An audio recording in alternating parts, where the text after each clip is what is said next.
Imagine ter autoridade absoluta sobre 1,3 bilhão de almas. Imagine ter acesso a palácios de ouro, museus inestimáveis e um exército de servidores prontos para obedecer ao seu menor sussurro. A maioria de nós foi condicionada a acreditar que o poder exige distância, que a liderança exige luxo. Mas em 2013, um homem subiu ao trono mais antigo da Terra e decidiu que, para salvá-lo, ele precisava destruí-lo. Para entender a revolução silenciosa que está acontecendo agora mesmo dentro dos muros do Vaticano, você precisa primeiro entender o peso esmagador da história. Durante séculos, a figura do Papa foi construída para ser a de um monarca, um César espiritual. A liturgia, as vestes, o protocolo rígido, tudo foi desenhado com um único propósito psicológico: criar uma separação divina entre o líder e o povo. O Papa não era alguém que você tocava, era alguém que você venerava à distância. Ele vivia em uma torre de marfim, literalmente, olhando para o mundo de cima para baixo. A expectativa do mundo, na noite chuvosa de 13 de março de 2013, era a continuidade desse império. A fumaça branca subiu. A multidão na Praça de São Pedro prendeu a respiração. O protocolo dizia que o novo pontífice deveria aparecer na varanda central, vestindo a mozeta de veludo vermelho, bordada com arminho, um símbolo de realeza que remonta à Idade Média. Ele deveria usar a cruz peitoral de ouro maciço e sapatos vermelhos feitos sob medida. Mas quando as cortinas de veludo se abriram, o mundo sofreu um choque visual que poucos conseguiram processar na hora.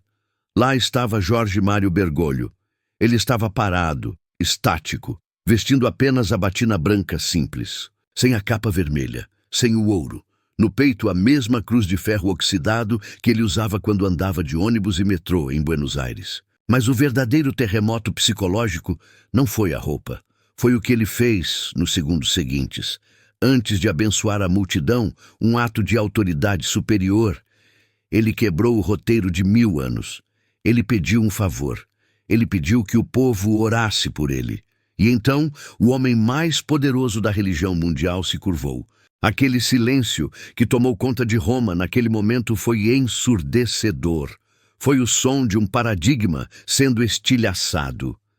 Naquele instante, Francisco inverteu a pirâmide do poder. Ele disse ao mundo, sem usar palavras: "Eu não estou acima de vocês. Eu sou um de vocês." Muitos acharam que era apenas uma encenação de humildade para as câmeras. Eles estavam errados. Era apenas o começo de um desmonte sistemático da arrogância institucional. No dia seguinte, ele foi pessoalmente ao hotel onde estava hospedado antes do conclave para pagar a conta. Pense na simbologia disso. O Papa é o dono do Vaticano. Ele não precisa pagar contas. Mas ao fazer isso, ele estava enviando uma mensagem clara para a sua própria equipe e para os líderes mundiais. A autoridade não isenta você da responsabilidade pessoal. O título não apaga o homem.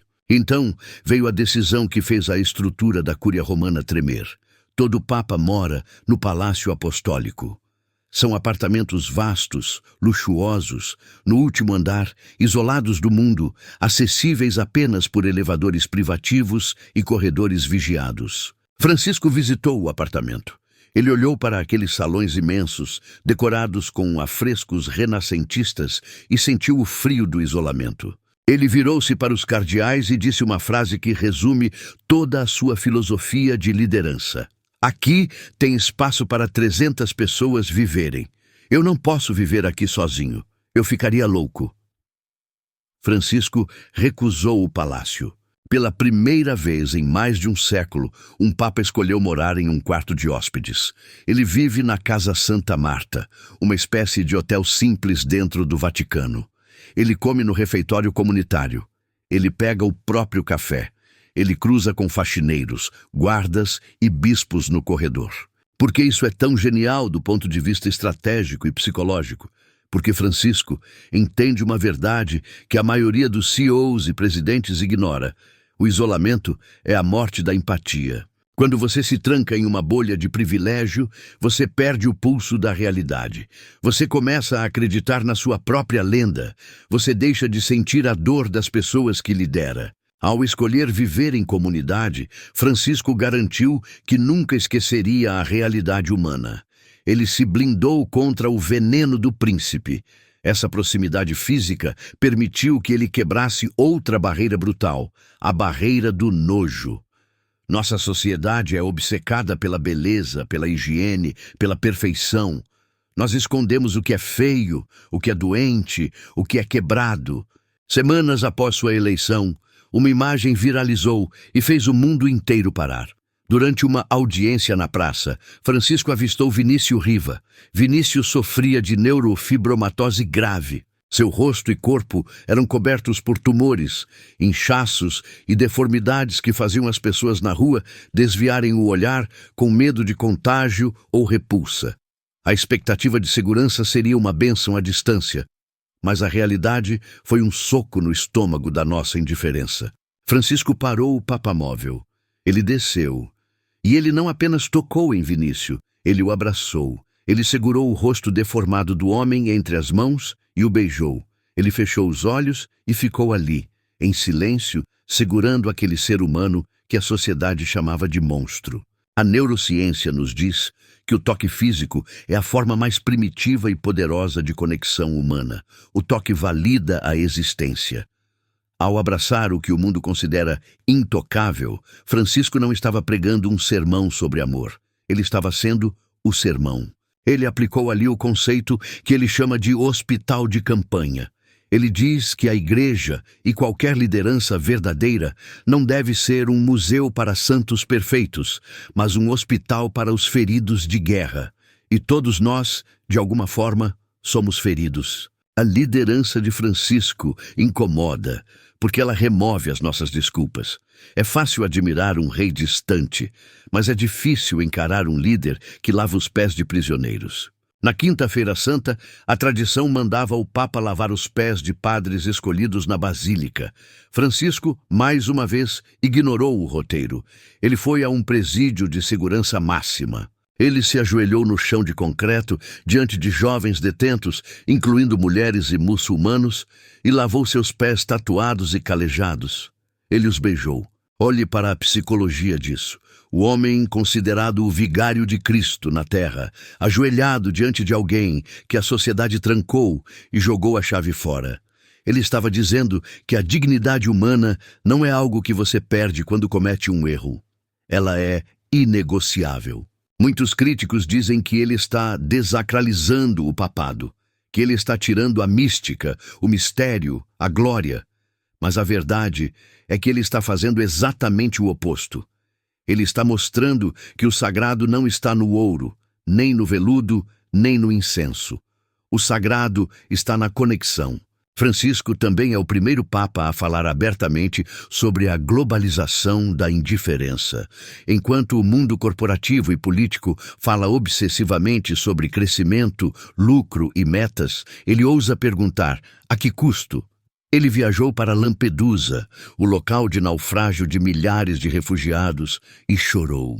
Ele critica a cultura do descarte, onde tratamos idosos improdutivos e jovens sem emprego como lixo reciclável. Ele escolheu o nome Francisco em homenagem a São Francisco de Assis, o homem que se despiu de toda a riqueza para viver com a natureza e com os pobres. Não foi uma escolha estética de marketing, foi um manifesto político. Ele está gritando para o mundo que o sistema atual, que valoriza o dinheiro acima da pessoa, é insustentável. E ele não faz isso com a arrogância de quem tem todas as respostas. Ele faz isso com a vulnerabilidade de quem admite que também tem dúvidas. Quantas vezes ouvimos um líder mundial dizer "eu não sei" ou "quem sou eu para julgar"? Quando perguntado sobre um padre gay, sua resposta, "quem sou eu para julgar?", rodou o mundo, não porque mudou a doutrina da igreja, mas porque mudou o tom da conversa. Ele substituiu o dedo apontado pela mão estendida. Isso é aterrorizante para quem gosta de regras rígidas. A certeza nos dá segurança. a vulnerabilidade exige coragem. Francisco é um paradoxo vivo, um homem conservador em muitos aspectos, mas radicalmente progressista na forma de amar. Um homem velho, com um pulmão a menos devido a uma doença na juventude, mancando devido à ciática, mas caminhando mais rápido em direção ao futuro do que líderes com metade da sua idade. Ele nos prova todos os dias que a verdadeira autoridade não é imposta pelo medo. Ela é conquistada pela coerência. Vivemos em uma era de influenciadores digitais, de filtros perfeitos, de vidas editadas para parecerem impecáveis. E no meio desse ruído artificial surge um senhor de branco com sapatos ortopédicos pretos e gastos, nos lembrando de algo que esquecemos. Ele nos lembra que você não precisa ser perfeito para ser um líder. Você precisa ser autêntico. Ele nos lembra que muros podem proteger o seu patrimônio, mas eles aprisionam a sua alma. E, acima de tudo, ele nos ensina que a maior demonstração de força que um ser humano pode ter não é a capacidade de destruir seus inimigos, mas a coragem de descer do seu próprio trono e lavar os pés daqueles que o mundo esqueceu. Talvez você não seja católico, talvez você não tenha religião alguma, talvez você discorde de muitas posições da igreja. Mas a lição humana de Jorge Mário Bergoglio transcende a teologia. É uma lição sobre como viver. Sobre como, em um mundo que grita por atenção, o gesto mais revolucionário é prestar atenção em quem ninguém vê. Se a história desse homem fez você repensar o tipo de liderança que você exerce na sua casa, no seu trabalho ou na sua vida, então o objetivo dele foi cumprido. Ele não quer fãs, ele não quer aplausos, ele quer que você olhe para o lado e veja o ser humano que está ali. Porque no final das contas, palácios viram ruínas, ouro se perde e impérios caem. Mas a forma como você fez as pessoas se sentirem, isso dura para sempre.